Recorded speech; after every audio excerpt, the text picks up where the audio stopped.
Welcome to Sustain This, a podcast where we discuss mindful consumption, personal style, and the quest for living a more intentional life. I'm Alyssa, a sustainable stylist. And I'm Christina, a shopaholic turned minimalist-ish.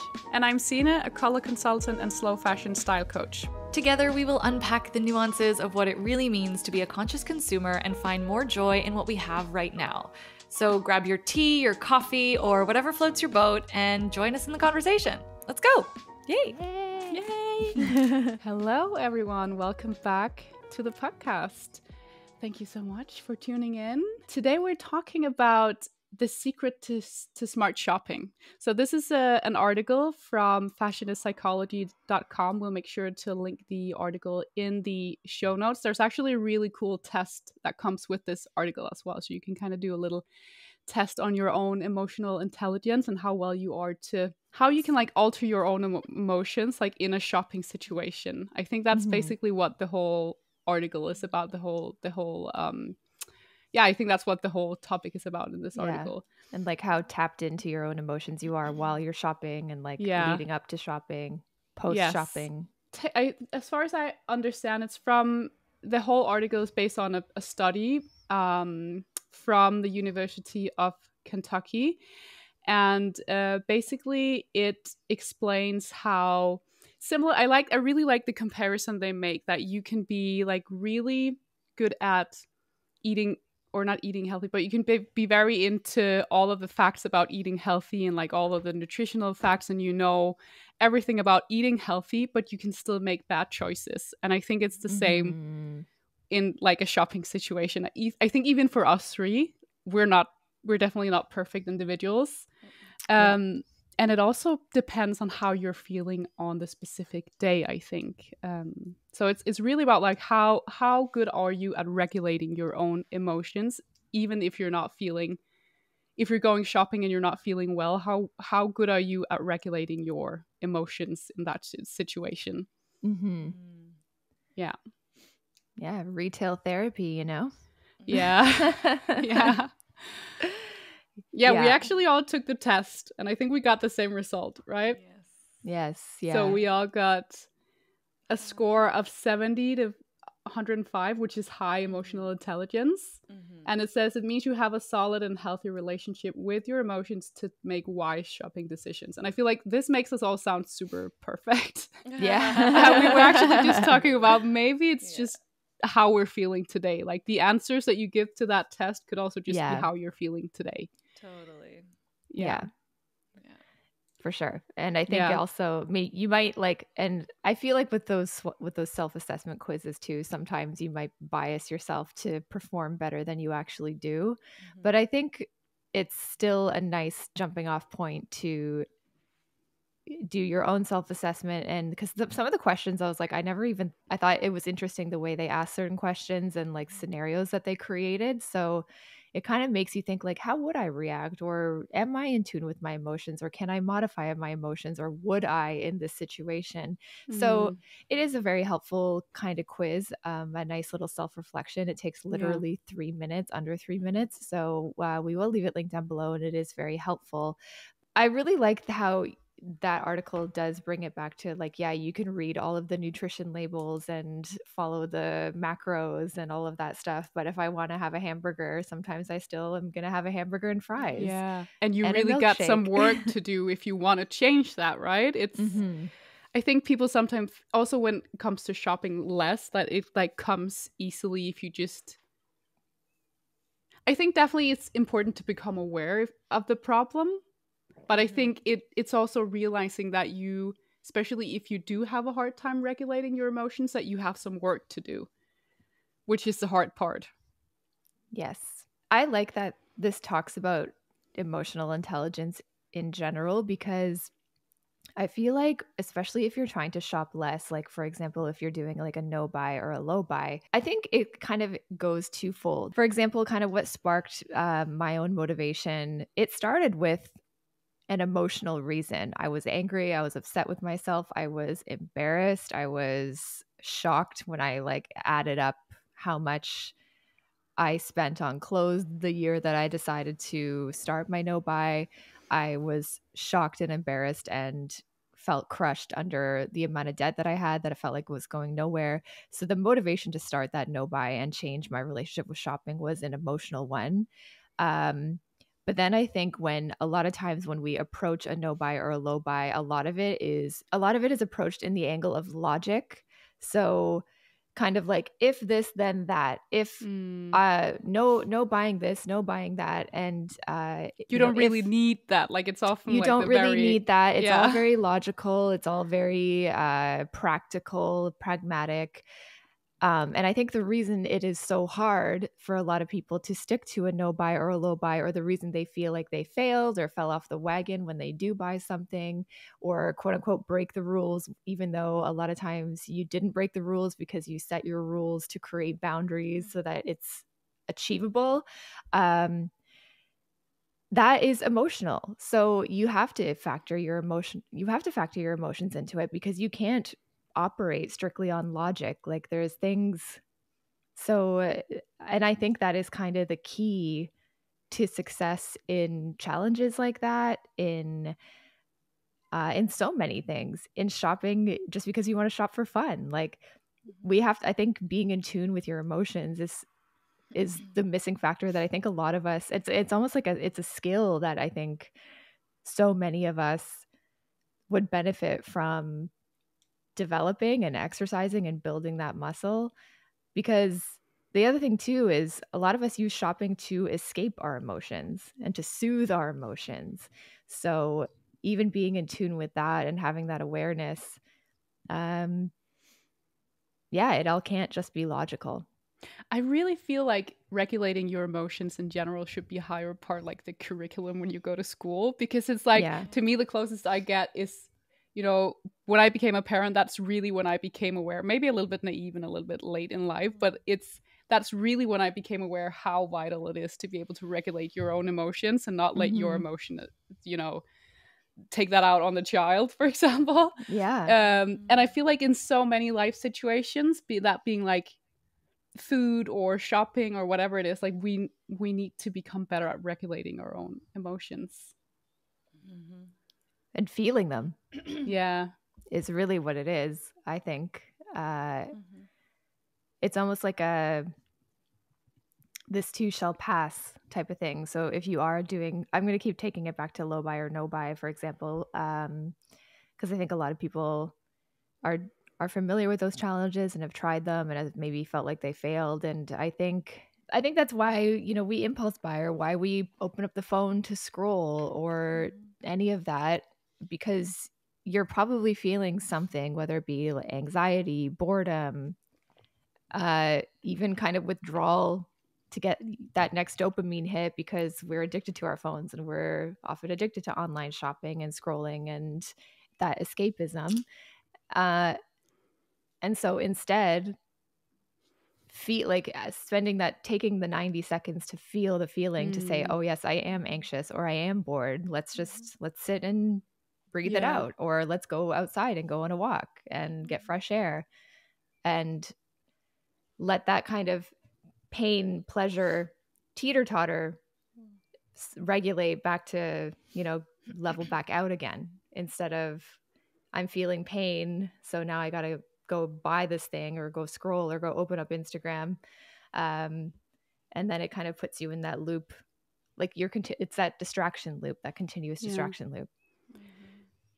Yeah, I like how the article makes you want to like reflect. So maybe we could reflect, the three of us, because it actually asks the question, like, were there instances where your emotions took the lead, steering you towards a purchase you later questioned, like recently? Alyssa?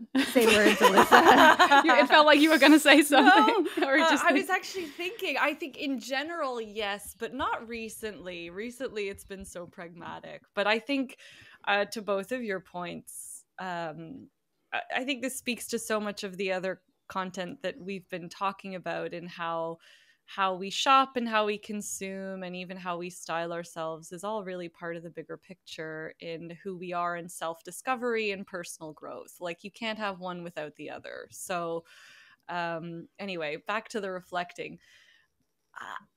No, all of my purchases have been pretty rooted in rational requirements. Although no, you know what? Maybe the toque we bought in Copenhagen, that was emotional. I hadn't been planning on buying a toque, and that was purely like, I'm happy in this moment. I want to remember this moment. It's beautiful. I want a souvenir. I'm going to buy this toque.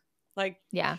So I think, and I wonder if that's something too, like we often think we associate an emotional purchase with negative emotions. Like, oh, I bought this when I was feeling sad or anxious or lonely. But yes, this was a purchase that was based on happiness and good memories. And it doesn't mean it wasn't impulsive. But maybe it's a better kind of impulsive if you're in like a better state of mind. I don't know. Like I don't have any scientific proof of that, and I think there's a difference between that and like the high and the rush of like to use it when you're feeling low to kind of bring yourself up. Yeah. Like there's happiness and then there's euphoria, right? Yeah. So I feel like that's a more stable, rational kind of state to be in, rather than that's almost floating kind of feeling where you feel high almost, right?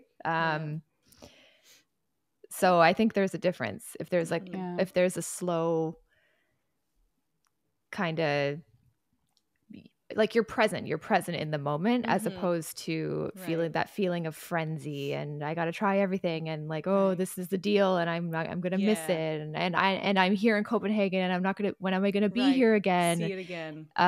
So I better buy this. Like one feels very almost like I feel like a tightness in my chest the way I was speaking with that compared to, oh, I'm here with my friends and I like this color and why not? Makes me happy. Yeah. I think that's actually like the first because there are 4 dimensions of the way they measure the emotional intelligence. The first one is perceiving emotions. And I think to all of that you just mentioned, Christina, I think that's very well aligned with that one. Like, are you aware of how that pair of shoes make you feel is one of the questions. So I think like becoming aware is the very first step. Becoming aware of how you feel about that. Even, you know, whether you're feeling bad or you're feeling happy, I think becoming aware of your mental state is the first most important step. And I think many of us don't even really think that much about it. Yeah. I think like Christina said, like just starting by naming the emotion is so powerful. Yeah. Yeah. It can really put you in a different mindset. Yeah. Because it's the first step to awareness. And I think either we're not aware at all or we're too distracted to be aware or we don't want to be aware of it. So I think bringing it back to yourself and just seeing how you're feeling. We were talking about the body and bringing it back to the body before we came on here. Yes. And how kind of, you know, there's that famous book, The Body Keeps the Score. And I think it does. So bringing it back to even how are you feeling? How do I feel in my shoulders? What's my breathing like? What's my posture like? And kind of like feeling through your whole body of how you're feeling in that moment. So do you feel stressed or anxious or competitive?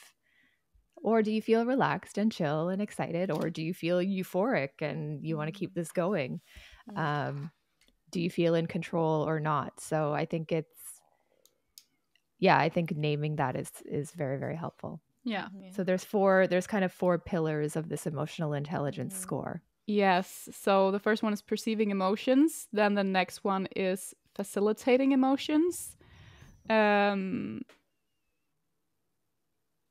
Which facilitating. Can you use your emotions to enhance your shopping experience? Ever felt a mood boost from buying that perfect dress? I think you get the mood boost from finding the perfect dress and searching for the perfect dress. And you do get that little bit of happiness when you find that perfect dress. And then it goes down. But I also think, was it in our previous episode, we talked about the difference between shopping online versus in physical stores. And Christina, you mentioned that you like to look at, you know, physical, like shopping in physical stores as an opportunity to get in your steps and get some fresh air and have a nice cup of coffee and like get some downtime with your partner and make it more of a leisurely thing to shop rather than just like doom scrolling out of boredom. Yes. Which I think that's also a way of like facilitating emotions in a shopping situation. I feel like that's a very balanced approach to at least become better at facilitating and making it a better experience overall, because it's not necessarily an enjoyable experience when you're like doom scrolling and shopping on your phone. It's kind of a nothing experience. It's more of like of course you can get excited, but it's not as much a leisurely experience, I think. Yes. And I think this is an interesting, because I talk about what I've been biasing this conversation towards, I think a little bit, is that feeling of like happiness and excitement when you shop. But I was just talking to my friend the other day, and she often talks about how she hates shopping, and shopping makes her really anxious because there's a lot of decisions to be made. And then she gets really anxious about like, did I buy the right size if I'm ordering online and then I can't take it back? And what if I don't like this color and this cut doesn't look good on me and this feels like a waste? So she kind of goes into the opposite direction. Like it bumps her out compared to make her excited. So much so that sometimes far from everyone who loves shopping. Yeah. So much so that she kind of like will throw her hands up in the air and not buy anything at all, even though she often shops because she needs something rather than for leisure. So I think it is important to recognize that too. It's like, I know a lot of people who listen to this podcast and us in general, we like shopping. Shopping is a leisure activity and kind of a hobby for us. But for many others, it's the opposite and people hate it. Yeah, you're right. Yeah, it's true. So the emotions can kind of go both ways for sure. Yeah, and it's probably about figuring out how to facilitate your emotions so you can make it a better experience for you. And if online shopping, because you can do it like quietly, is that for you, then that's good. Yes. Yes, and then the third pillar is understanding emotions. Maybe that impulse. So do you comprehend the emotional impact of your shopping choices? Maybe that impulsive buy wasn't just about the discount, but also your mood that day. This one makes me think of, I find that this one is where I tend to lead my choices more. Like I'll often think of the purchases that I regret. So this one almost comes first for me. In the sense of like, rather than shopping and being like, okay, what's my mood? I'll be like, wait a minute. Remember that time you bought that thing when you were feeling this and like you regretted that purchase. So this is almost like where I tend to start. I like that. I don't know, or it's like, it's like we talked about the hamburger at the beginning, like, the feeling after you eat, like maybe you were craving it and it was great. But then you kind of feel not great after. Yeah. That's always been the motivation for me. Like I remember, this is maybe like this is outside of fashion, but it is, I think emotional regulation is like, this is more than clothes, I think at this point. But I remember the very first time I don't drink a lot, but I remember the very first time I drank too much and felt hungover the next day. I was like, never again. Yeah. Like that's why I don't drink anymore, because I know it's going to make me feel terrible. And I just don't like, I mean, I had that glass of wine with you guys in Copenhagen and that one actually didn't make me feel like shit after. But in general, I'm like, you can anticipate the consequence of the action and you would just rather not do it. Or, you could flip that to even, for example, going to the gym. Like you don't want to go, you're like really comfortable on your couch, you're warm in your bed, but if you get up and go, you're going to feel amazing after. Yeah. And that sometimes is the thing you need to get out of the house and put your shoes on and go lift heavy shit. Yeah. So fun. True. But it does feel amazing after. And it's like, if you don't want to go, that can be the thing. So you're right. Anticipating the outcome of the action can either encourage behavior or dissuade behavior, which I think is, I think that's true. And I think that's kind of a nice, like, it's a way that you're thinking ahead and trying to learn from your mistakes. Now, sometimes it's like, sometimes I still am going to have the hamburger and fries, and sometimes we're, you know, or we'll skip the gym. Maybe you need to listen to your body that day. And I think, again, that's still taking it inwards and thinking about how you're feeling and naming that. And really, I think it's just about being present. Don't you think? Yeah. I don't know. I think so. Yeah, I think it's all. Oh, sorry, Alyssa. Sorry, no, go ahead. No, you go ahead. I was just you gonna go ahead say first. present. No, I literally was just gonna repeat. Like, I think it's about being present and aware. Awareness is key, and like not doing anything mindlessly. You know, like yeah. I think they're all just different ways of regulating emotions, like from different perspectives. Yeah. And the last one. Yeah, the last one is managing emotions. Can you control your emotions to make wise shopping decisions? It's all about resisting the urge to splurge when you know it's not the right time, which I think is very connected to the previous point as well. Like managing your emotions even before you buy. Yeah. I think this one too is also about conditioning, and this is also a lot like a muscle, and I think we often forget that this is a practice. So it's like the more, like, I think, you know, willpower is a muscle. The more you exercise it, the easier it is to say no, because it's a habit, right? Because it's exactly, because it becomes a habit. And then there kind of goes to the other side of this other piece where you won't always have willpower. You might be tired and cranky and sad and whatever, but but because it's become a habit, you're just so used to being like, no, what's happening? What am I doing? That because you've built that habit, so it's so much easier to resist those urges. I think and I agree with that. I think the other thing here too is this is where my mind immediately goes to perfectionism and thinking, like, again, I think we often stay outside of the gray and the nuance, and it's very yes or no thinking, and therefore, like, my brain would always tilt to no impulse buy is a good buy.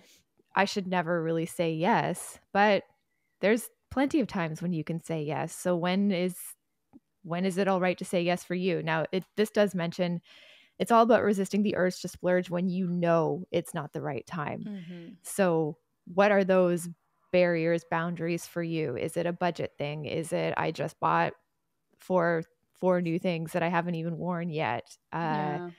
So I think you know in your gut, but at the same time, I just want people to be wary of that perfectionism and in the sense of it's never the right time to buy, or the kind of like the idea of like, is it a want versus is it a need?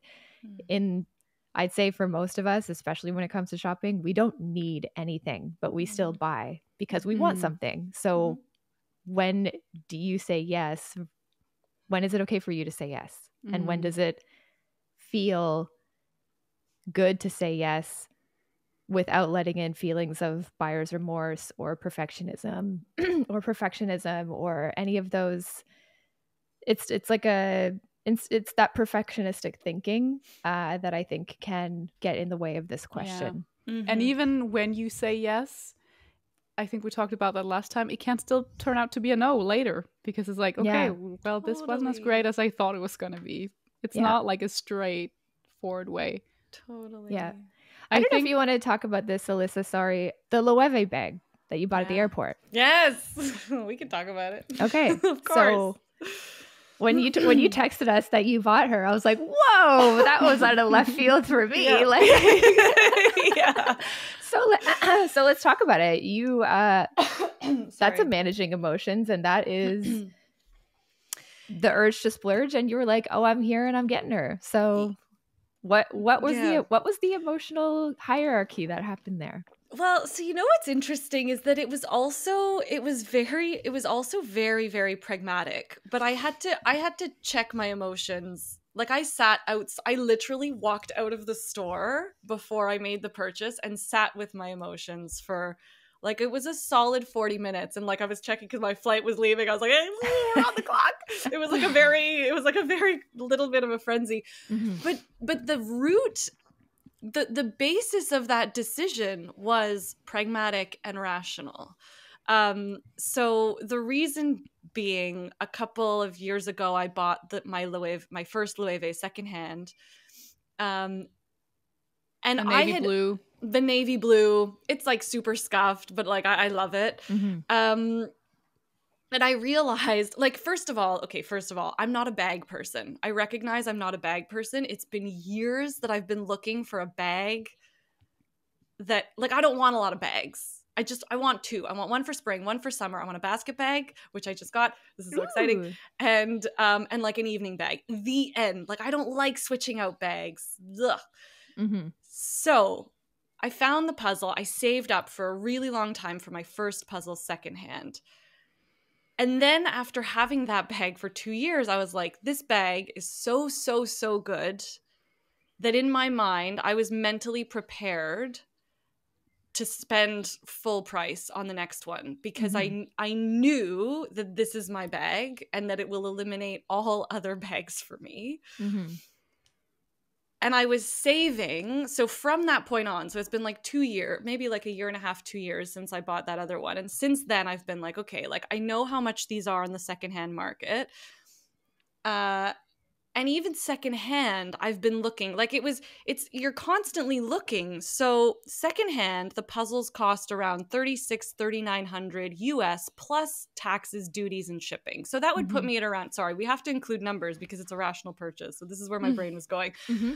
So that would be around, like, I'd be spending around, you know, at the least, let's say if I got a really good deal secondhand, $3,800. So I was like, I go to the airport. I'm in Copenhagen. There's a Loewe store. I'm like, let me just try one on. Let me just see. Like, I know I want it. I've never been to a Loewe store, so this is a cool experience. I go in. They have a color that is perfect for me. And with the duties, for whatever reason at the airport, it came out to around 4,000 Canadian, and with the tax rebate, Oh yeah, the duty free, yeah. the duty free, I would get around $400 on the rebate, $3,600.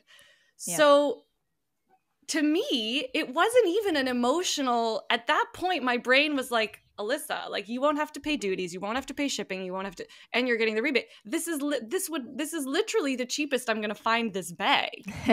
Okay, like, That's right. Yep. it is though. Mm-hmm. Unless even if I go into like a local luxury store here in Canada, they were you're gonna pricing pay them more. at $5,000. Yeah, plus tax. Plus HST. Yeah. So literally, Mhm. this was like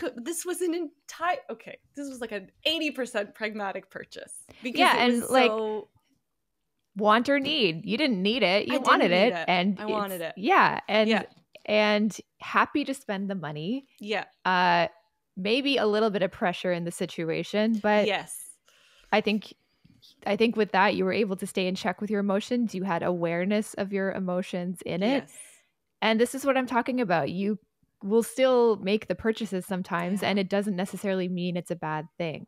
No, and it was technically impulsive. Like, yeah, you said it Mhm. exactly. Like, it was technically impulsive. I wasn't planning on buying it, but I did. I took that minute to step out of the store. Like I said, it was like a solid half hour to be like, am I buying this because I'm in Copenhagen? Am I buying it because I'm nervous? I just left the girls. I'm going on Mhm. So you kind of run through the list. And yeah, to your point, it ended up still being a good purchase, even though it was a heightened experience. I would almost Yeah. disagree that you call it yeah. impulsive, because great, this is yeah. something that it's kind of like, this is what I mean about the wish list. Like, when something's on your wish list, there's going to be Yes. a time and a place where you pull the trigger, right? There's Yeah. going to be a right time. And if something is on your wish list and it's just kind of parked there and it's like kind of floating, and Yeah. you came into the situation that you assessed to be the right time to buy that. Yeah. Yes. The Yep, money you're was right. there, the plan Yep. was there, and it's like, oh, maybe I wasn't planning on knowing that there was a store here at the airport. I wasn't planning on being here, Yeah. but I've created the plan and the scenario Right. to purchase when that comes up. Right. Even though Yes. like even though you didn't pre-plan to do it that day, for example, but it came across and you're like, okay, let's pull the trigger. For example, we talked about that same thing in the last episode when Sina when you bought that puffer coat, the chocolate brown coat, right? Yeah. You had a criteria of things that you needed. You happened to be in store. Maybe it wasn't everything you initially were looking for when you saw it, but you tried it on. It hit everything you needed at the time. And you're like, okay, like we made the decision. There's some self-trust in that decision making too, right? It can't, So I think I love it. Thank you. I think it's You're great. right. Thank you. That was really well put. That was really, really well put. Point. And I think that I do think you're absolutely right. And I think that kind of touches on the whole, like I think what I've spoken to before in the past and what we've spoken about on the podcast is that, you know, slow fashion and conscious consumption is never like none of these actions exist in a vacuum. Every decision informs the other. And again, like anyway, I'm just repeating what you're saying, Christina, is that like there was a plan in place, like it, you know, and so the more you build all these habits, almost like the easier it becomes in a way. So it's like I didn't just randomly buy. You're right. You're absolutely right. I didn't randomly buy the puzzle. There was saving, there was wish listing, there was knowing that it was a good purchase, blah, blah, blah. So it was just a unexpected time. Like you did. Yeah. Love it. Thanks.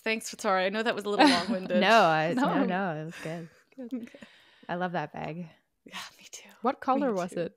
I can't remember. So was it light blue? No, so it's oak. It's like a it's like a beigey, like a toned down camel, almost like a desaturated camel or cognac color, which is actually better than the camel in my opinion because it's not so like harsh. Nice. Anyway, thank you. I love talking about it. Yes. Cool. Yep. Christina, did you have any recent emotional purchases? We talked, or like Sina? What would you guys say? I feel like for me, it's often skincare. It's not so much clothing. Like I will. Yeah, let's talk about it. Good point. Yeah. Yeah, it's not like I buy excessive skincare or hair care, and it's so stupid because I know what works for me, and I'm not one to necessarily try new things. But then, you know, sometimes if I'm feeling a little bit low or like recently I haven't necessarily felt 100% myself, and it's like, oh, I need to treat myself to like a new face oil, or I need to try something else to get that glow back. When it's like, oh my God, I know I already right have. Now. What are you talking about?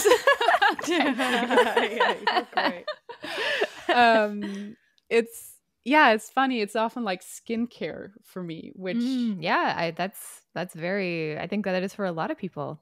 Yeah. Why do you think that is?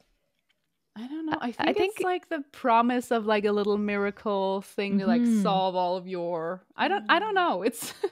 I think I really enjoy facials, like going to a facial where to get like detox and like get all of the the impurities removed and stuff.